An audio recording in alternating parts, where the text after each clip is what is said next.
प्रिय प्रशिक्षणार्थियों, BSc BA BEd integrated fourth year Nirmal TT college की ऑनलाइन क्लासेज हिंडौन सिटी में मैं केपी शर्मा आप सभी प्रशिक्षणार्थियों का हार्दिक स्वागत करता हूं, अभिनंदन करता हूं। प्रश्न पत्र द्वितीय समावेशी विद्यालय बनाना,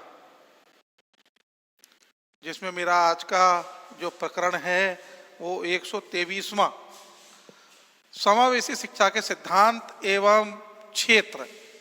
समावेशी शिक्षा के माध्यम से ही जो विद्यालय है समावेशी, इनमें जो शिक्षा दी जाती है, समावेशी शिक्षा के सिद्धांत एवं क्षेत्र। तो इसमें मैं आपको सिद्धांतों के बारे में बता रहा हूं कि सिद्धांत क्या है। समावेशी जो शिक्षा है उनमें जो सिद्धांत हैं, उन सिद्धांतों के बारे में मैं आप सभी का ध्यान आकर्षित कर रहा हूं। तो देखिए, व्यक्तिगत विभिन्नता का सिद्धांत। प्रिय प्रशिक्षणार्थियों, एक कक्ष है, उस कक्ष में व्यक्तिगत विभिन्नताएं पाई जाती हैं। तो पहला जो सिद्धांत है वो व्यक्तिगत विभिन्नताओं का सिद्धांत है, क्योंकि व्यक्तियों में चाहे एक परिवार हो उसमें भी विभिन्नताएं पाई जाती हैं। अगर 5 व्यक्ति हैं तो 5 व्यक्तियों में विभिन्नताएं पाई जाती हैं, जिसमें कक्ष में तो अगर 40 विद्यार्थी हैं तो 40 में ही विभिन्नताएं पाई जाती है। समानता का हाँ, उद्देश्य उनका समान होता है, लेकिन विभिन्नताएं उनमें अनेक होती हैं। जैसे दिव्यांग बालक बालिकाएं हैं, कोई 20% है, कोई 50% है, कोई 90% है, कोई 80% है। अच्छा, कोई एक हाथ से विकलांग है, कोई दोनों हाथों से है, कोई उंगलियों से है, कोई कोहनी से है, कोई पैरों से है, और कोई किसी प्रकार से जो विभिन्नताएं पाई जाती हैं। समानता नहीं है, विभिन्नताएं हैं। उस विभिन्नता का जो सिद्धांत है, इसमें व्यक्तिगत विभिन्नता के आधार पर समावेशी शिक्षा की व्यवस्था करनी चाहिए। व्यक्तिगत विभिन्नता के आधार पर ही समावेशी जो शिक्षा है इसकी व्यवस्थाएं करनी चाहिए। तो देखिए, व्यक्तिगत विभिन्नता का सिद्धांत, ये पहला सिद्धांत है। इसमें व्यक्तियों की जो दिव्यांग जो बालक बालिकाएं हैं, उनकी जो विभिन्नताएं हैं, उनकी जो आवश्यकताएं हैं, उन आवश्यकताओं के अनुरूप ही समावेशी शिक्षा दी जानी चाहिए समावेशी विद्यालय के माध्यम से। और विशिष्ट जो प्रशिक्षित जो अध्यापक हैं उनके द्वारा इनको समावेशी शिक्षा देनी चाहिए, उनकी आवश्यकता के अनुरूप। ये इनका पहला सिद्धांत है, व्यक्तिगत विभिन्नता का सिद्धांत। इसको आप याद करें, व्यक्तिगत विभिन्नता का सिद्धांत। क्योंकि एक कक्ष में अनेक छात्र होते हैं, उन छात्रों में समानता नहीं होती है, असमानताएं पाई जाती हैं। 4 भाई हैं, मान लो उदाहरण के लिए, चारों भाइयों में समानता नहीं है, असमानताएं हैं, भिन्नता है, विभिन्नताएं। इसलिए समावेशी शिक्षा का जो पहला सिद्धांत है वो व्यक्तिगत विभिन्नता का सिद्धांत है। इसके बाद में जो दूसरा सिद्धांत आता है वो आता है आपका भेदभाव रहित शिक्षा का सिद्धांत। शिक्षा ऐसी होनी चाहिए, ऐसी देनी चाहिए जिसमें कोई भेदभाव नहीं हो, भाई भतीजावाद न हो, पक्षपात न हो, भेदभाव रहित, किसी प्रकार का कोई भेदभाव नहीं होना चाहिए। उदाहरण के लिए, अगर 40 छात्र एक कक्षा में हैं तो 40 छात्र ही उस शिक्षक को समान होने चाहिए। उनमें किसी भी प्रकार से कोई भेदभाव नहीं होना चाहिए। भेदभाव रहित शिक्षा का सिद्धांत ये दूसरा सिद्धांत है। समावेशी जो शिक्षा का पहला सिद्धांत तो मैंने बताया आपको, ये व्यक्तिगत विभिन्नता का सिद्धांत। और दूसरा जो सिद्धांत है वो सिद्धांत है भेदभाव रहित, बिना किसी भेदभाव के शिक्षा होनी चाहिए। शिक्षा में किसी प्रकार का कोई पक्षपात न हो, कोई भाई भतीजावाद न हो।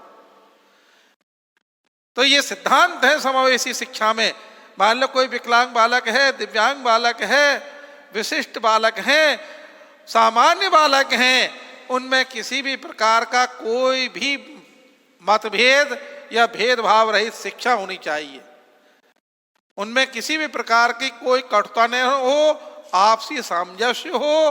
और ये सिद्धांत है भेदभाव रहित शिक्षा का सिद्धांत, कि भेदभाव रहित शिक्षा दी जानी चाहिए। उसमें किसी भी प्रकार का कोई भी। नंबर 3 आता है माता पिता। माता पिता का सहयोग, माता पिता का सहयोग प्रदान, माता पिता का सहयोग प्रदान, माता पिता का सहयोग प्रदान करना, ये भी एक सिद्धांत है कि माता पिता का सहयोग होना चाहिए, तभी समावेशी शिक्षा। जैसे माता पिता समय पर उसको विद्यालय तैयार भेजें बालक के लिए, जैसे बालक के लिए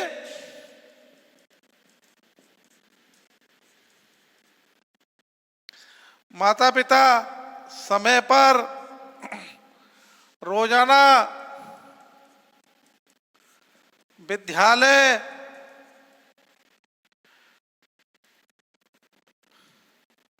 भेजें। और व्यवस्थाएं तो होती रहेंगी, लेकिन माता पिता का सहयोग ये होना चाहिए कि उसको नियमित रूप से विद्यालय भेजें। रोजाना उसको बिना माता पिता का ये नहीं कि बालक को घर पर ही रखें, उसको रोजाना वहां भेजना चाहिए। कहाँ? विद्यालय, जिससे कि बालक अधिक से अधिक अच्छी तरह से अध्ययन कर सके। बालक अच्छी तरह से क्या कर सके? अध्ययन कर सके। इसलिए बालक के लिए तैयार बिल्कुल करके रेडी रोजाना नियमित रूप से विद्यालय में भेजना चाहिए, जिससे कि नियमित रूप से अगर होगा तो उसको अध्ययन बाधित नहीं होगा और जो चैप्टर पढ़ाए हैं वो पढ़ते हुए रहेंगे। तो इसमें ये भी एक सिद्धांत है। नंबर 4 ये भी एक सिद्धांत है भेदभाव रहित शिक्षा।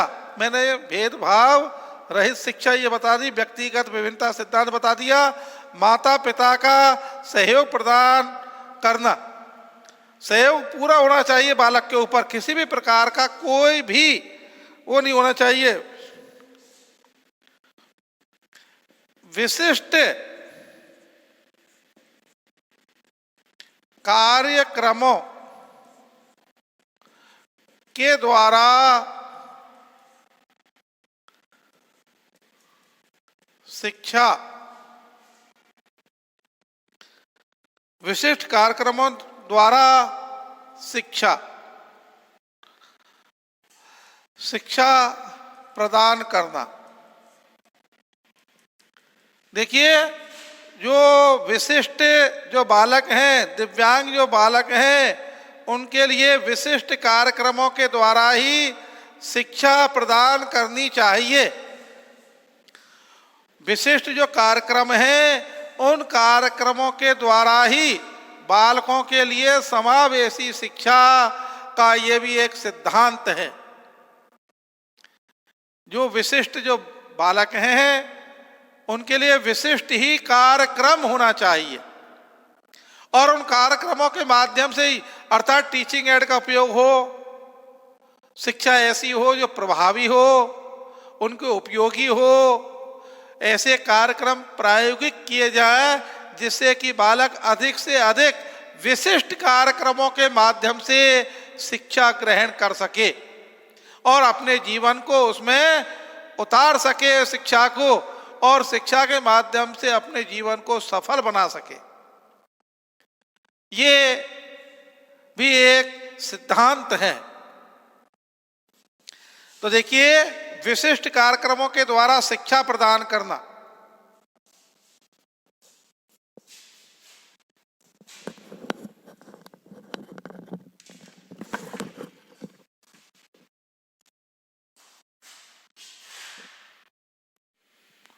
हाँ, तो विशिष्ट कार्यक्रमों के द्वारा शिक्षा प्रदान करनी चाहिए। उनमें विशिष्ट बालकों के लिए, विकलांग दिव्यांग बालकों के लिए, सामान्य बालक और विशिष्ट बालक में अंतर पाया जाता है। उस अंतर के लिए सामान्य शिक्षा ने होकर के विशिष्ट ही शिक्षा होनी चाहिए, तभी बालक जाकर के अपना वो महत्व, अपना जो विशिष्ट कार्यक्रमों के द्वारा ही शिक्षा प्रदान करनी चाहिए, विशिष्ट अध्यापकों के द्वारा और विशिष्ट विद्यालयों में, और विशिष्ट ही बालक हैं उनके लिए शिक्षा ऐसी होनी चाहिए जिससे कि बालक अधिक से अधिक उन्नति कर सके। और जो प्रत्येक बालक का अधिकार शिक्षा का, देखिए, शिक्षा का अधिकार प्रत्येक बालक,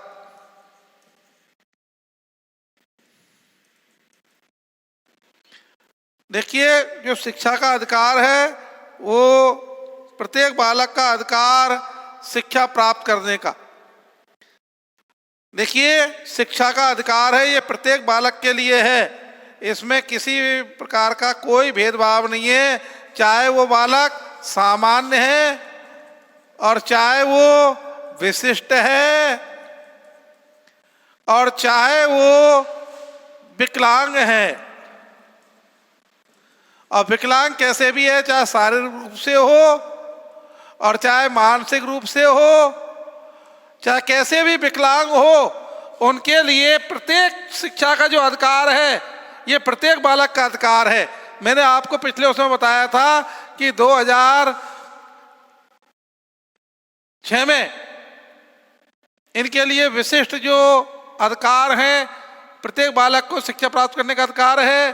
2009 में RTE के तहत तो सर्व शिक्षा अभियान में और मौलिक शिक्षा का जो मौलिक अधिकार है उसमें निःशुल्क व अनिवार्य शिक्षा की जो व्यवस्था की गई है वो सभी बालकों के लिए है। उसमें किसी भी प्रकार का कोई मतभेद नहीं है, भेदभाव नहीं है। प्रत्येक बालक को शिक्षा प्राप्त करने का अधिकार है। प्रत्येक बालक को शिक्षा प्राप्त करने का अधिकार है। उसके बाद में तो उनको निःशुल्क व अनिवार्य शिक्षा 2009 के तहत एक मौलिक अधिकार दिया गया। मौलिक अधिकार दिया गया बालकों के लिए, प्रत्येक बालक के लिए, चाहे वो विशिष्ट बालक हो, सामान्य हो, दिव्यांग हो, कैसा भी बालक है, प्रत्येक बालक के लिए शिक्षा प्राप्त करने का अधिकार है। देखिए प्रश्नार्थियों, ये शिक्षा का जो अधिकार है वो प्रत्येक बालक के लिए है। इसमें किसी भी प्रकार का कोई भेदभाव नहीं है। बालक बालिकाएं, ध्यान रखना, कहीं ऐसा नहीं है बालकों में ही सभी आ गए। बालक और बालिकाएं सौहार्दपूर्ण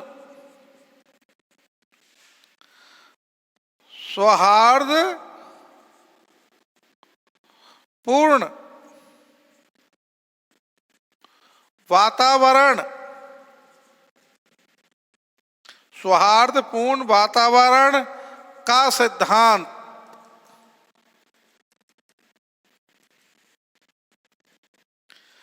यह सौहार्दपूर्ण से मतलब है कि ऐसा वातावरण हो जहां अधिक से अधिक बालक ये शिक्षा, समावेशी शिक्षा को साथ साथ अध्ययन कर सकें।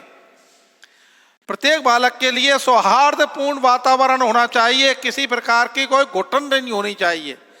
कोई किसी प्रकार का ऐसा महसूस नहीं करे कि बालक शिक्षा प्राप्त करने में कतराए, दूर भागे शिक्षा से, ऐसा नहीं होना चाहिए। ऐसा वातावरण होना चाहिए कि बालक भयभीत न हो और विद्यालय नियमित रूप से आए और अध्ययन करे। प्रत्येक बालक के लिए ये शिक्षा प्राप्त करने का जब अधिकार है तो उसके लिए सौहार्दपूर्ण वातावरण होना चाहिए। यह भी एक शिक्षा, समावेशी शिक्षा का सिद्धांत है।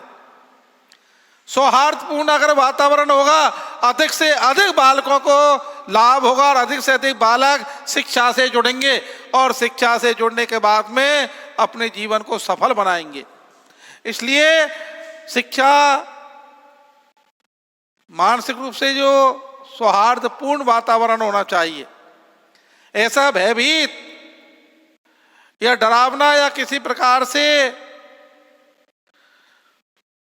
गंदा वातावरण नहीं होना चाहिए। सौहार्दपूर्ण वातावरण होना चाहिए जिससे कि बालक अधिक से अधिक उस शिक्षा की उसमें जुड़ सकें और अधिक से अधिक लाभ ले सकें। इसलिए वातावरण कैसा होना चाहिए? सौहार्दपूर्ण होना चाहिए वातावरण। ये वातावरण का शिक्षा पर बहुत प्रभाव पड़ता है साहब। जैसा विद्यालय होगा वहां के विद्यार्थी भी वैसे ही होंगे। इसलिए जो वातावरण है वो सौहार्दपूर्ण होना चाहिए। समाज का जो वातावरण होगा वो बालकों पर, व्यक्तियों पर उसका प्रभाव होगा।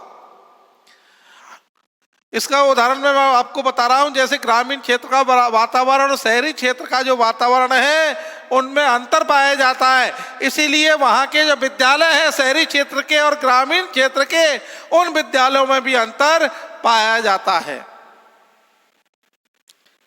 क्योंकि शहरों में संसाधन उपलब्ध हैं, गांवों में संसाधनों का अभाव है। इसलिए जैसा वातावरण होगा वहां का विद्यालय भी जैसा होगा और जैसा वहां का विद्यालय होगा वहां का वातावरण भी वैसा ही होगा और जैसा वातावरण होगा वैसा ही वहां का विद्यालय होगा और वहां के नागरिक होंगे, वहां के बालक होंगे। ये शिक्षा पर, इसलिए शहरी और ग्रामीण क्षेत्र में केवल यही अंतर पाया जाता है, वातावरण का अंतर पाया जाता है। इसलिए सौहार्दपूर्ण वातावरण होना चाहिए अच्छी शिक्षा प्राप्त करने के लिए। समावेशी शिक्षा है उसमें तो बहुत अधिक सौहार्दपूर्ण वातावरण की आवश्यकता होती है। इसलिए मैं आपका ध्यान यह आकर्षित कर रहा हूं, आपको भी मैं सौहार्दपूर्ण वातावरण के लिए कह रहा हूं कि आप भी ऐसे वातावरण में ये मेरा वीडियो देखें जिससे कि अधिक अधिक आपकी समझ में आए। और वातावरण का प्रभाव पड़ता है साहब, मन लगाकर मानसिक रूप से। अच्छा, मानसिक रूप से तैयार करने के लिए वातावरण का प्रभाव पड़ता है। मान लो डिस्टर्ब हो रहा है, टू टू चा चा की आवाज आ रही है, डिस्टर्ब हो रहा है, पढ़ने में मन आप कहते हैं दूर से कहीं आवाज आती है, अरे साहब इसको बंद कराओ उसको। क्यों कहते हो साहब? क्योंकि आपको वो वातावरण है, ध्वनि प्रदूषण है, वो आपको क्या कर रहा है? बाधा उत्पन्न कर रहा है। इसलिए आप कहते हैं कि साहब आवाज आती है, कभी कभी कहते हैं गुरुजी जोर से बोलो, पीछे नहीं सुन रहे हैं हम। क्या होता है ये सब? वातावरण। कभी कहते साहब ये बगल का डिस्टर्ब कर रहा है मुझे। हाँ साहब ये भी वातावरण है साहब, लाइट चली गई, अंधेरा होगा कक्षा में, खिड़की खोल लो साहब, अरे हवा आती है सब ठंडी। ये सब वातावरण का प्रभाव है। इसलिए ये भी एक सिद्धांत है, सौहार्दपूर्ण वातावरण होना चाहिए जहां अधिक से अधिक बालक शिक्षा प्राप्त कर सकें। अधिक से अधिक बालक शिक्षा प्राप्त कर सकें मन लगा करके, ऐसा वातावरण होना चाहिए। आपने देखा होगा शहरी क्षेत्र की तो ये बात क्योंकि वहाँ अभाव होता है, लेकिन ग्रामीण क्षेत्र में जो विद्यालय होते हैं वो गांव के कुछ बाहर होते हैं, ज़्यादा दूर नहीं, कुछ, जिससे वहाँ का वातावरण ऐसा रहे बिल्कुल शांत, शांत वातावरण। कल कारखाने और इनकी नहीं है, गंदगी और इनकी, वहाँ का वातावरण ऐसा होना चाहिए शुद्ध, बिल्कुल एकदम शांत वातावरण, सौहार्दपूर्ण वातावरण। ऐसा वातावरण नहीं जहाँ पढ़ाई में, अध्ययन में बाधाएं आए, डिस्टर्ब हो, कल कारखानों की आवाज है, ट्रैफिक की आवाज है, कहीं ईंट भट्टों की धुआं आ रही है, कई पशुओं के चिल्लाने की आवाज आ रही है, ऐसा नहीं होना चाहिए। वातावरण होना चाहिए साहब बिल्कुल एकदम सौहार्दपूर्ण वातावरण होना चाहिए, आनंददायक, जिससे आपकी कक्षा में कम से कम अच्छी तरह से अध्ययन कर सकें।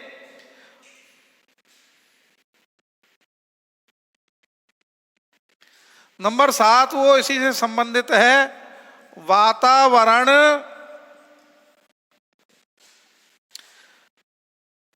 नियंत्रण पूर्ण होना चाहिए साहब।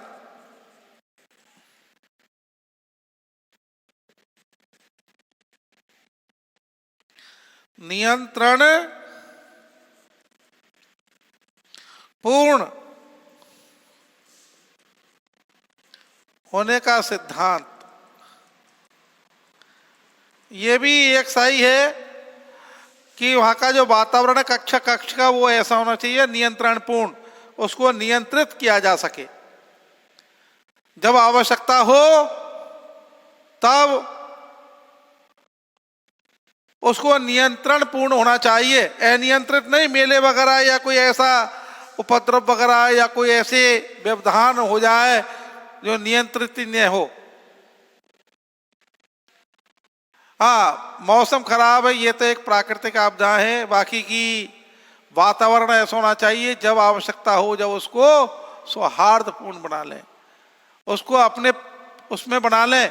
इसलिए ये भी एक आवश्यकता है साहब, सिद्धांत है कि वातावरण नियंत्रण पूर्ण होना चाहिए, अनियंत्रित नहीं होना चाहिए, अनियंत्रित नहीं होना चाहिए, नियंत्रित वातावरण होना चाहिए।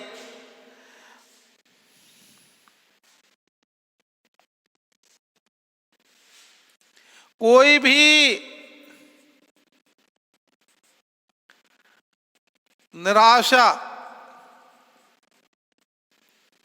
कोई भी निराशा या निरस्त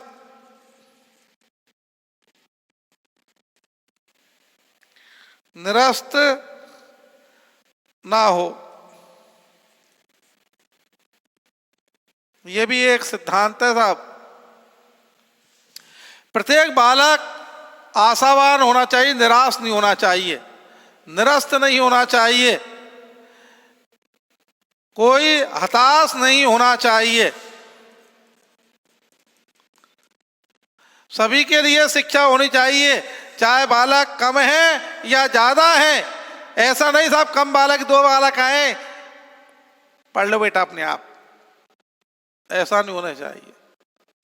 उनके लिए अधिक से अधिक लाभ देने का प्रयास करना चाहिए और उनके लिए ऐसा वातावरण होना चाहिए जिससे कि वो अधिक से अधिक पढ़ सकें, अधिक से अधिक वो कार्य कर सकें। तो ये कोई भी जो निराशा है वो निरस्त न हो और हताश न हो, और सभी क्या कर सकें, सभी बालक अपना कार्य समय पर कर सकें, कोई भी निराश न हो, निरस्त न हो, कोई भी हताश न हो, सभी बालक अध्ययन कर सकें बिना किसी बाधाओं के स्वयं अध्ययन कर सकें। यह भी एक सिद्धांत है साहब। तो समावेशी शिक्षा के केवल सिद्धांत ही चल पाएगा, क्षेत्र अभी इतना ही बड़ा है। तो इसको मैं पुनः आपको ये बतलाता हूं कि क्षेत्र है जिसमें समावेशी बालकों को समस्याओं को जानना और उनका अध्ययन करना, ये इसका पहला क्षेत्र में क्षेत्र। इसको 2 भागों में डिवाइड कर देता हूं। देखिए, ये तो थे आपके सिद्धांत।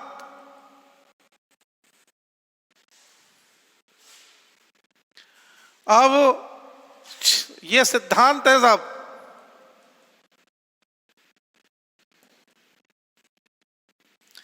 अब आते हैं क्षेत्र, एरिया। जैसे नंबर 1 है कि समावेशी बालकों की समस्याओं को जानना। समावेशी बालकों की शिक्षा में, समावेशी बालकों की शिक्षा में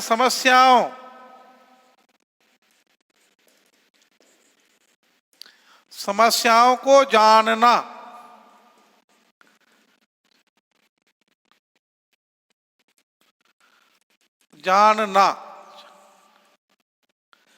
ये पहला क्षेत्र है कि समावेशी जो बालक हैं उनकी समस्याओं को जानना शिक्षा के क्षेत्र में, और उनका अध्ययन करना, ये भी है इसमें, और लिख लो, और उनका, किनका, समस्याओं का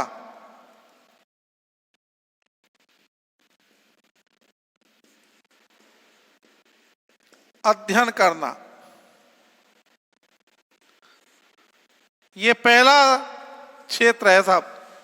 समावेशी बालकों की जो शिक्षा है उसमें कौन कौन समस्याएं उत्पन्न हो गई हैं, उन समस्याओं को पहले जानना और फिर उनका समाधान करना। उन समस्याओं का जानना, अध्ययन करना कि कैसे ये समस्या है, कहीं दोबारा समस्या नहीं आ जाएंगी। इन समस्याओं को पहचानना और उन समस्याओं को समय पर, उन समस्याओं का हल निकालना, समाधान करना उनका। ये पहला क्षेत्र है किसका? समावेशी शिक्षा के क्षेत्र हैं ये। समावेशी बालकों की जो शिक्षा में समस्याओं को जानना और उन समस्याओं का अध्ययन करना और उनका समाधान करना। नंबर 2 है, इसी में ही मैंने ये इसमें बढ़ा दिया लेकिन इसको अलग देते हैं, समस्याओं पर शोध करना। शोध किया जाता है, विचार किया जाता है, उन पर अध्ययन करने के बाद में उन समस्याओं का समाधान किया जाता है। शोध करना, समस्याओं पर शोध करना, ये भी है। समावेशी बालकों की समस्याओं को जान करके उनके समाधान हेतु शोध करना। किसके लिए? समाधान हेतु शोध करना, ये इसका दूसरा क्षेत्र है। समावेशी जो बालक हैं उनकी समस्याओं को जानना और उनके समाधान के लिए शोध करना। फिर समावेशी जो बालक हैं, समावेशी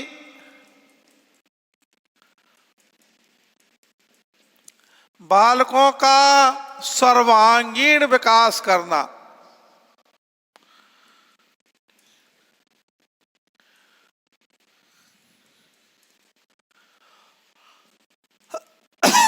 सर्वांगीण विकास करना, चहुमुखी बात वही है। सर्वांगीण विकास करना और उनका विकास करना है, ये भी एक वो है। समावेशी जो बालक हैं उन बालकों का सर्वांगीण चहुमुखी विकास करना, एक ही क्षेत्र में नहीं केवल अध्ययन करा दिया और बस, उनके लिए प्रशिक्षित करना, उनको भविष्य में अपने जीवन जीने के लिए तैयार करना। उन बालकों के लिए जीवन जीने के लिए क्या करना साहब? तैयार करना, ये भी एक क्षेत्र है। इसके बाद में भी और एक जो क्षेत्र है वो है समावेशी बालकों का सर्वांगीण विकास करना, समावेशी बालकों की सहायता हेतु रणनीतियां तैयार करना, ये भी है। वैसी बालकों के लिए, मतलब जो समस्याएं आ जाती है ना, तो उन बालकों के लिए, समावेशी बालकों के लिए या सहायता के लिए, यूं कर दो इसको, समावेशी बालकों की सहायता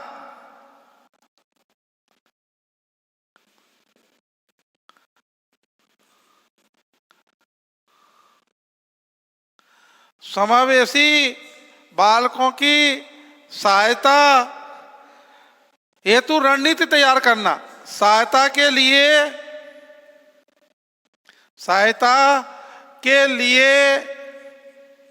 रणनीति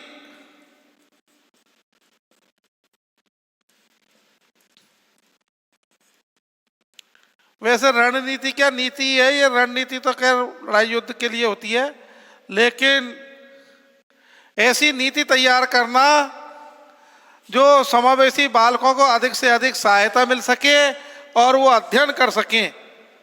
जो विभिन्न कार्यक्रम शिक्षा अधिगम का एक उपलब्ध कराना और माता पिता का उनको शिक्षा का महत्व समझाना और माता पिता को उनका शिक्षा का महत्व समझाना, ये भी है इसमें। माता पिता को शिक्षा का महत्व समझाना,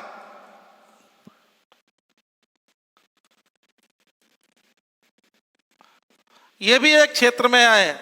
माता पिता के लिए समावेशी जो शिक्षा है उसके क्या महत्व हैं, उनके बारे में भी उनको समझाना चाहिए।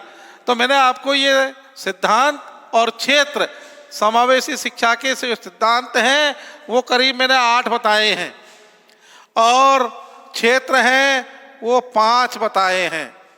तो देखिए इनको एक बार पुनः रिपीट कर देता हूं कि नंबर 1 जो सिद्धांत है वो व्यक्तिगत विभिन्नता का सिद्धांत है, क्योंकि प्रत्येक व्यक्ति में अलग अलग विभिन्नताएं पाई जाती है, समानताएं नहीं होती हैं। उद्देश्य जरूर समान होता है, बाकी की विभिन्नताएं होती हैं प्रत्येक व्यक्ति, प्रत्येक बालक में। इसलिए पहला जो सिद्धांत है वो व्यक्तिगत विभिन्नता का सिद्धांत है। नंबर 2 आता है भेदभाव रहित शिक्षा का सिद्धांत। कोई किसी प्रकार का पक्षपात न हो और भेदभाव रहित शिक्षा का सिद्धांत होना, बिना किसी भेदभाव के शिक्षा ग्रहण करना, यह भी एक सिद्धांत है। और माता पिता का सहयोग प्रदान करना। माता पिता का सहयोग होना चाहिए किसके लिए? शिक्षा के लिए। माता पिता को पहले समझाया जाए, उनको सहयोग के लिए तैयार किया जाए और माता पिता उसमें अधिक से अधिक लाभ ले सकें और सहयोग कर सकें। विशिष्ट कार्यक्रमों के द्वारा शिक्षा प्रदान करना। जो विशिष्ट कार्यक्रम विशिष्ट बालकों के लिए ही शिक्षा प्रदान की जाती है। इसके बाद शिक्षा का जो अधिकार है वो प्रत्येक बालक का अधिकार है शिक्षा का। कोई बालक बिना शिक्षा से नहीं रहे। शिक्षा सौहार्दपूर्ण वातावरण का सिद्धांत, ये भी इसी के अंतर्गत है। वातावरण नियंत्रण पूर्ण का सिद्धांत, और कोई भी निराश या निरस्त न हो, ऐसा बालक हताश न हो, सभी को शिक्षा होनी चाहिए। तो मैंने ये आपको सिद्धांत बताए हैं। इसी में क्षेत्र है समावेशी बालकों की शिक्षा में समस्याओं को जानना, उनका समस्याओं का अध्ययन करना और उन समस्याओं पर शोध करना। समाधान हेतु समस्याएं जब उत्पन्न हो जाती हैं तो उनके लिए शोध करना और समावेशी बालकों का सर्वांगीण चहुमुखी विकास करना और समावेशी बालकों की जो सहायता के लिए रणनीति तैयार करना और माता पिता को शिक्षा का महत्व समझाना। तो मैंने आपको ये क्षेत्र बताए हैं और ये सिद्धांत बताए हैं। तो ये समावेशी शिक्षा के जो सिद्धांत और महत्व हैं ये मैंने आपको इस प्रकार से बताए हैं। अब समय की बाध्यता को देखते हुए मैं अपने इस टॉपिक को यहीं विराम देता हूँ। पुनः आपके लिए धन्यवाद, बधाई।